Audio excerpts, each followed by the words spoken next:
there's a risk that things are just going to go too fast. And even if everything can be done to make climate mitigation the global priority it so desperately needs to be, it may be that a climate based on cumulative emissions becomes one of unacceptable levels of harm. And it's because of that that I think that we need to think about climate intervention of this sort. Climate interventions on this scale are the only way we have to decouple climate outcomes from cumulative emissions.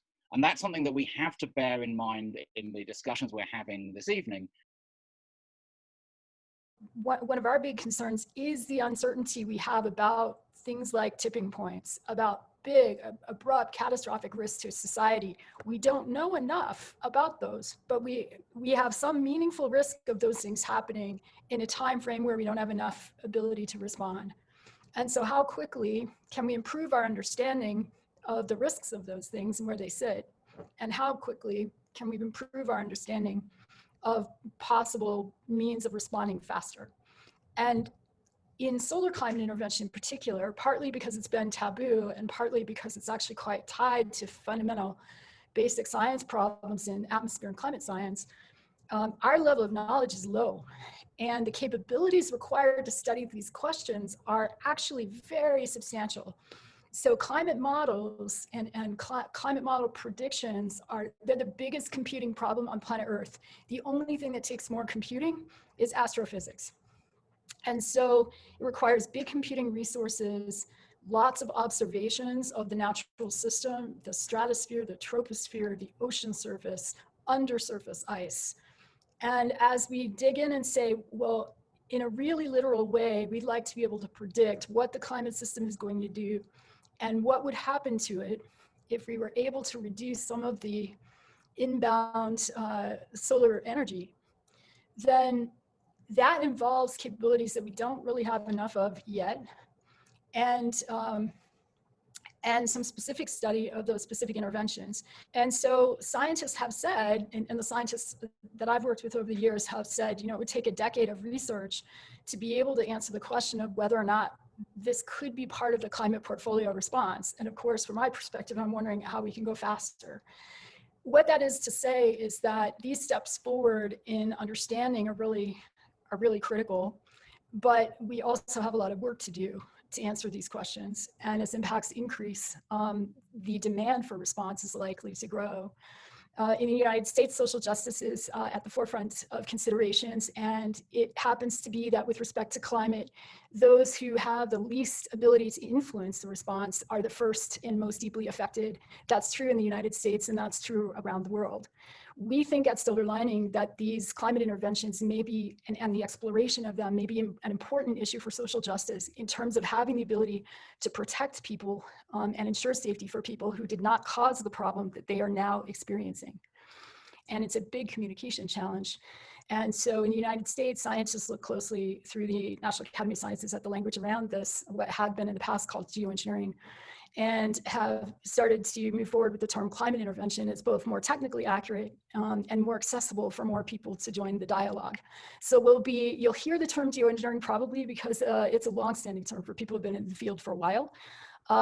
And the term solar climate intervention to describe what has been variously called solar geoengineering, solar radiation modification, which is the current IPCC term, or its shorthand SRM.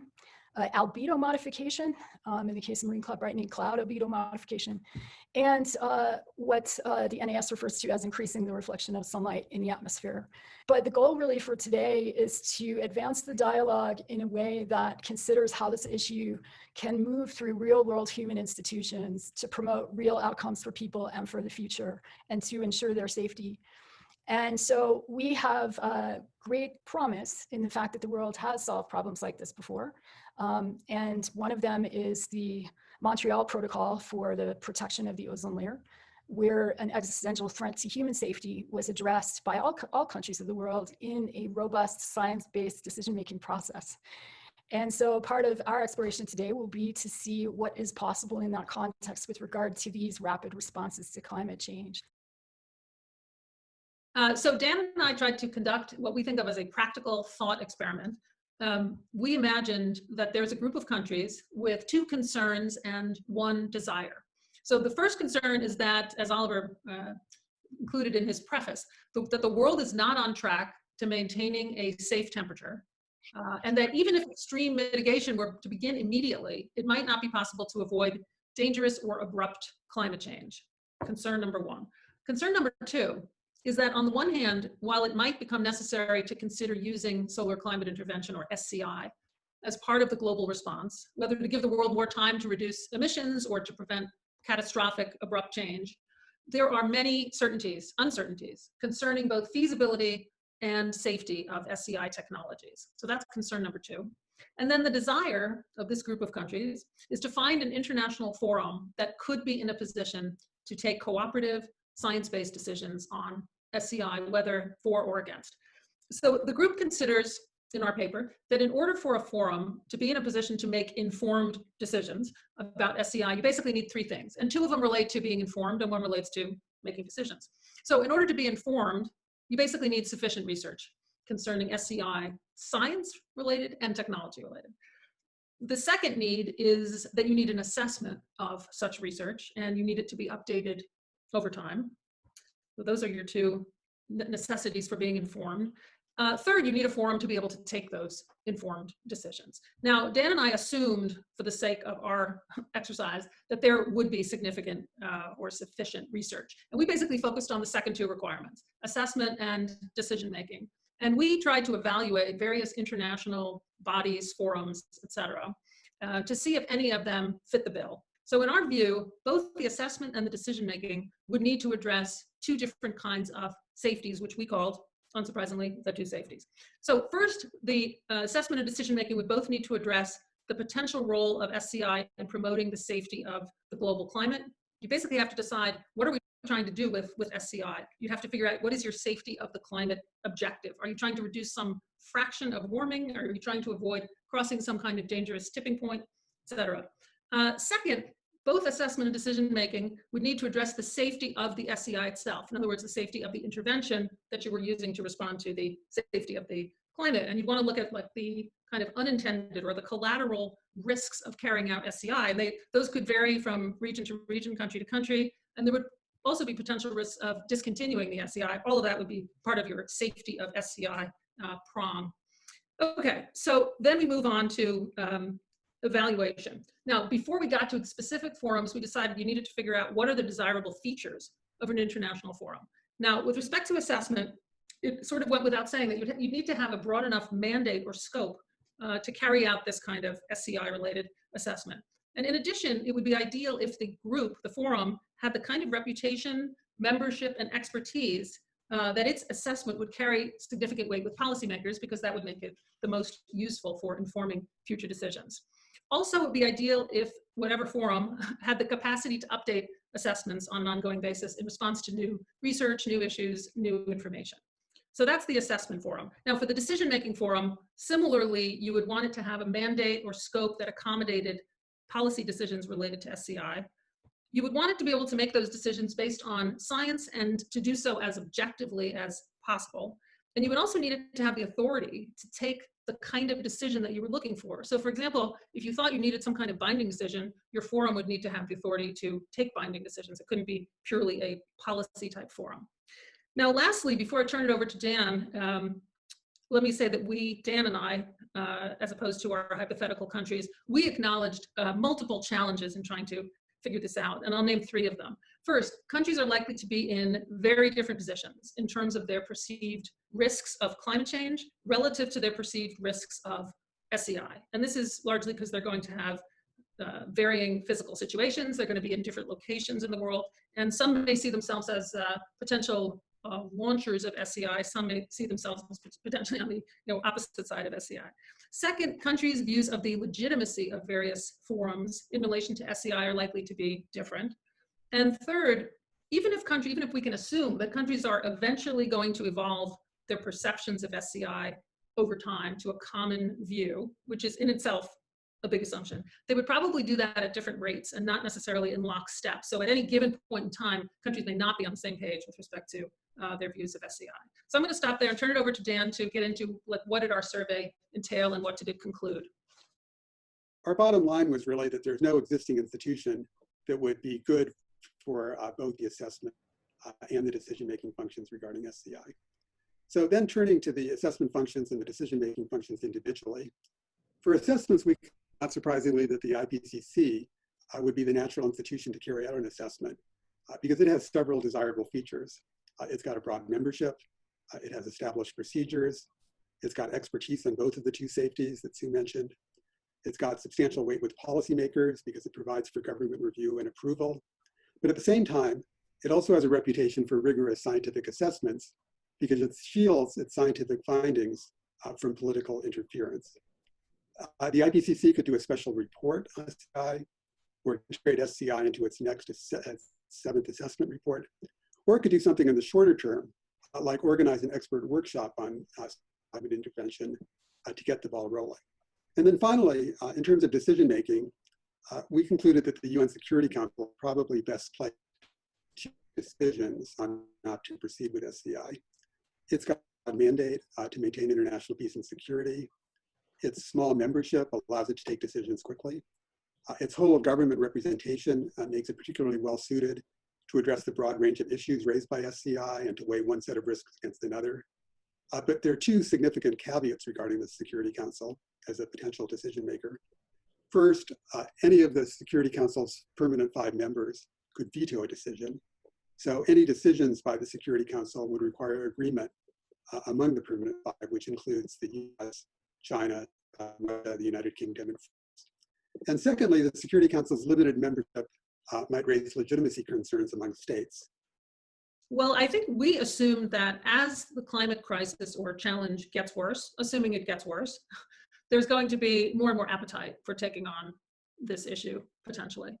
In our hypothetical, the group of countries wants a forum where it can be objectively discussed and debated. They're not deciding in advance. They want the forum in order to give it the green light or give it the red light. So, you know, one possibility is none of these fora actually want to take it up, and the group of interested countries interested in discussing it set up their own thing, and then, you know, others join because they probably don't want to be left out of the conversation. We did not get into detail on what the nature of the decision-making would be, right? It could be many things. It could be establishing norms or standards by which SCI proposals should be judged, or it could be decisions on whether SCI proposals should actually go forward. Of course, if you're in an extreme emergency situation and you know you're near a tipping point and there's a country that's ready to go with SCI, I'm not sure it works to say, aha, but you didn't mitigate enough. So I don't know how practical it would be in an emergency situation, but it could certainly be a factor.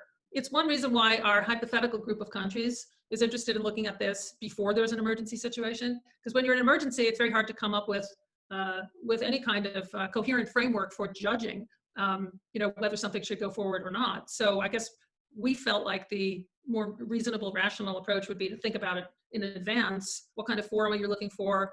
You know, get the research done, get the assessment done, so that you're ready to kind of judge what should happen when and if the time comes. If the time never comes, fantastic. So in the developing world, actually people need access to more reliable energy, not less, to help power modern lives and to lift people out of poverty.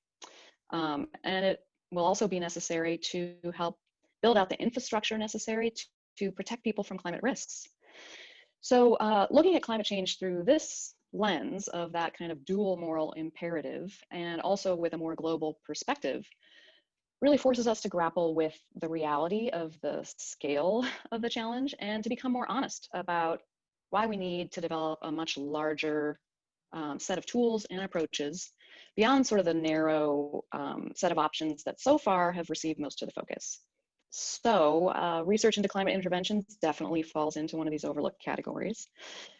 But expanding this toolkit also means making sure people from countries often left out of the climate and development policy discussions are included.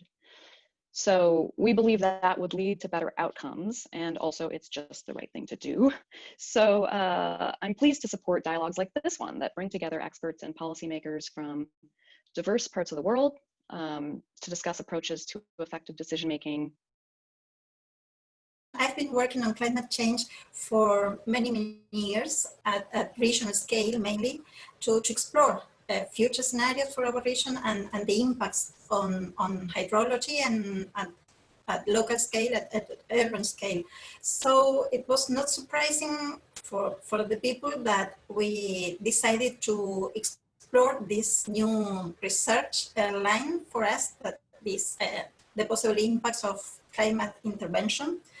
So at least for Argentina, it was just the beginning of the research, which has started with this line, but I think it was in some way welcome, because we need to know more about what will happen if the climate intervention finally is applied. I think not only in Argentina, but in most of the global South countries, we have limited resources for research, and they are very competitive also to have funding for research. And sometimes some problems that can be feel more close receive the fundings, and in this sense, the climate intervention was still something like science fiction, until we started with our project and we shared the results with the community. At that moment, I think they start to feel that this is not science fiction, that more research is needed, and that more serious and relevant research, because decisions, policy makers should need have science-based information for their decisions. And I think that local knowledge and local research is relevant to inform our policymakers. On the most general level, developing countries should be central to global efforts to try and understand SCI, solar climate intervention. It's a technology that would necessarily be global if it's ever used, and developing countries are on the front lines of climate change. So they're most vulnerable to the effects of global warming, most vulnerable to the effects of any climate intervention that goes wrong. So if it works well, they've got the most to gain. If it goes wrong, they've got the most to lose. But as things stand, they're not well represented in the debate. Now, this isn't set in stone, it's avoidable. Capacity building is possible and it's desirable. I think we've shown that so far with DECIMALS. The push for DECIMALS, the push for a developing country research fund, came from years of engagement workshops that we ran in the Global South. That's been our main stock in trade for the last 9 or so years. We started by going to developing countries, holding workshops with trusted local partners, NGOs, for instance, and bringing together the local climate community to introduce SCI and ask them, well, what do you think of this? What will the powers that be in Pakistan make of it if India develops SCI? What do people in Brazil think?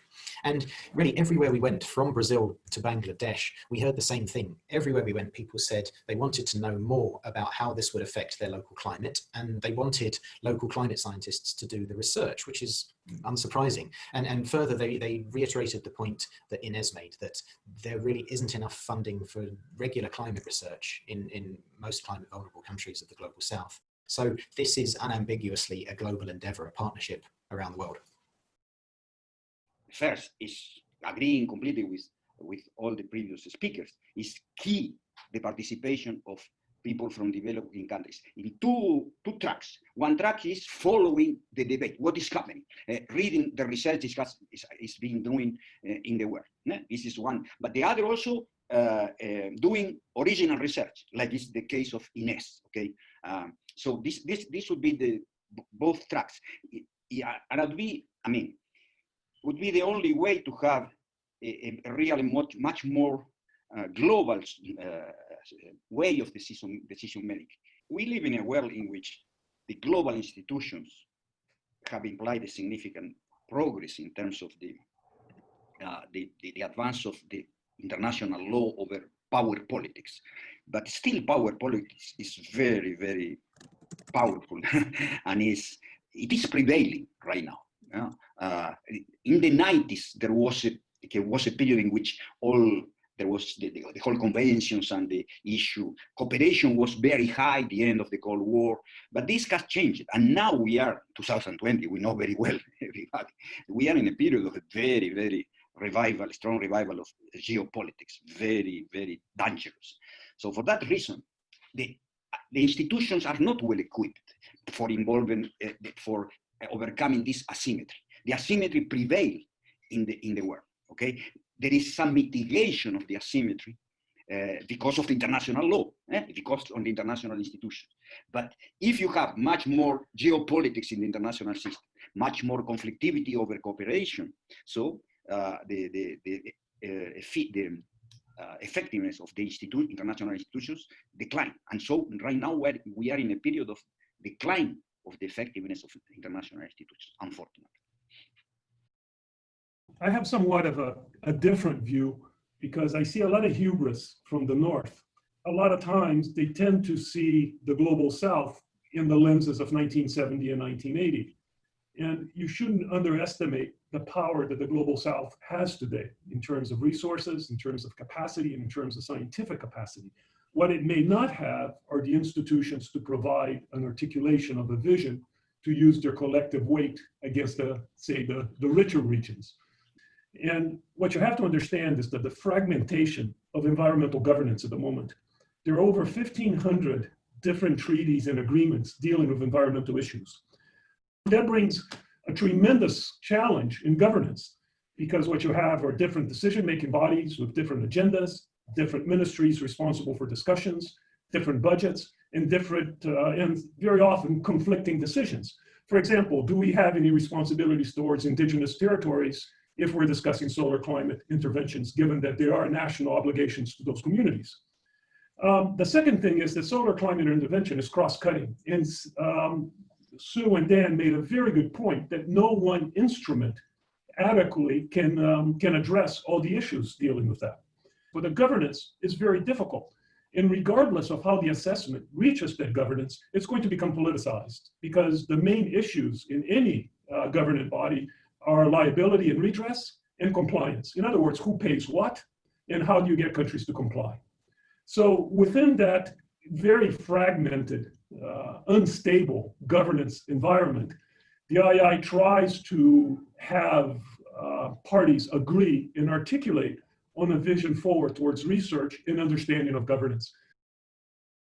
In our region, we are really faced with a lot of these challenges. China and the US, everybody else now is all of a sudden, even though they're small islands, but it's big states, ocean states. And that's what is sort of geopolitics going on right now. And it's very hard to place the climate change debate, let alone solar climate intervention within the context of this broader dynamics, power dynamics going on. One of the things I think is lost in this debate right now, and I can pick it up, is the perception of how different communities see the climate change issue. So for example, from my work and understanding how small island states function, their perspective is basically saying climate change is here and now. So that's one fundamental sort of the framing of the way you look at the problem is it's here now, meaning extreme events, intense tropical cyclone, flooding and so forth, and droughts, and versus while worried about the future, about not knowing about when the tipping points may be. And fundamentally, that's why it's finding it very difficult to get small islands to fully appreciate the potential of solar climate intervention to help the problems, given what we already know over the last 30 years that the emissions are still going up. And that brings also the issue of back to this issue of the who pays, and that's where it directly links to compensation in terms of like how to compensate for damages from earthquakes, tsunami, and in particular tropical cyclones in the Pacific Islands, because that's the #1 problem that we face.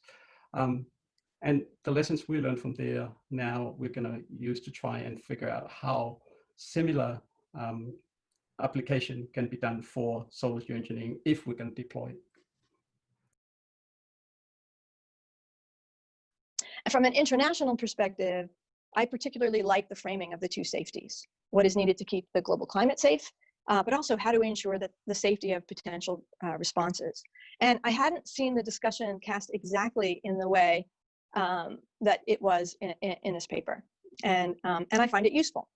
So why? Because in my experience, the scientific assessment of the safety of potential responses is not often linked to the increasing risk we face with regard to the safety of the global climate system. It's easy to focus on the challenges presented by, for example, climate intervention, without the reality check of where we are in terms of protecting society from global climate change. And even looking at the IPCC, where we've reported on the state of the climate system for over 30 years, we often haven't linked these two issues in a cohesive narrative. In that report, that was requested of the IPCC by the Paris Agreement, the authors assigned a moderate risk of hitting tipping points of large-scale singular events at 1 degree of global warming. So a moderate risk of hitting tipping points for large-scale singular events at 1 degree of global warming. This is where we are right now. And the authors assigned a high risk of hitting these tipping points at 2.5 degrees C of global warming, which may very well be reached in this century. Honestly, and this is my personal view, it seems to me that research into these topics has not yet yielded enough information for decision makers to act. Maybe that's because the conversation about the increasing risks to the climate system has not been linked enough to the potential need for climate intervention. I can't say for sure, but I do know from my work at NOAA that even baseline understanding and observations of stratospheric conditions and trends is lacking. Many of the processes most important for understanding albedo modification, such as those that control the formation of clouds and aerosols, are among the most difficult components of the climate system to model and monitor. And the research is still in a fledgling state. So it's a good sign that Congress included $4 million in NOAA's budget this year to explicitly fund a series of research projects that are focusing on obtaining baseline observations in the stratosphere. And frankly, as Clay mentioned, it's a drop in the bucket, but it's really a necessary start, not just for understanding the opportunities for SCI, but for better understanding the climate system as a whole. I feel like there is strong support for the consideration of tipping points, right? For the last 3 reports, we've basically taken a risk management approach to the way the information is presented. So we haven't shied away from kind of the tails of the distribution or the kind of high impact, low probability conversations. But I don't think we've married that with the conversation about increasing risk and the conversation about what if our mitigation plans fail. The thing is, we are now committed to significant climate change. We're committed to the problem. And I personally believe we're going to blow past the 1.5 degree centigrade sort of marker. We're probably going to blow past 2 or 2.5 degrees. So our highest priority should be reducing carbon emissions and carbon removal. And that means, it means a lot of things. But we also need to investigate all the options that are out there, including what we might call fast acting methods. And that would be solar climate intervention. But interesting to say, the research is already underway at NOAA, it's already underway in other venues, but it's absolutely essential to ensure safe practices and proper governance. And that's where we really need to put our focus. The complexity of the climate implies very big risks with solar climate intervention. And again, it's going to take real science for us to do this. Now, done right, solar climate intervention would take about a decade to develop the science and the technology. So we're already behind the 8 ball with climate. We have another decade or so of work to do before we can even begin to think about implementing solar climate intervention. And hopefully, solar climate intervention will not be necessary.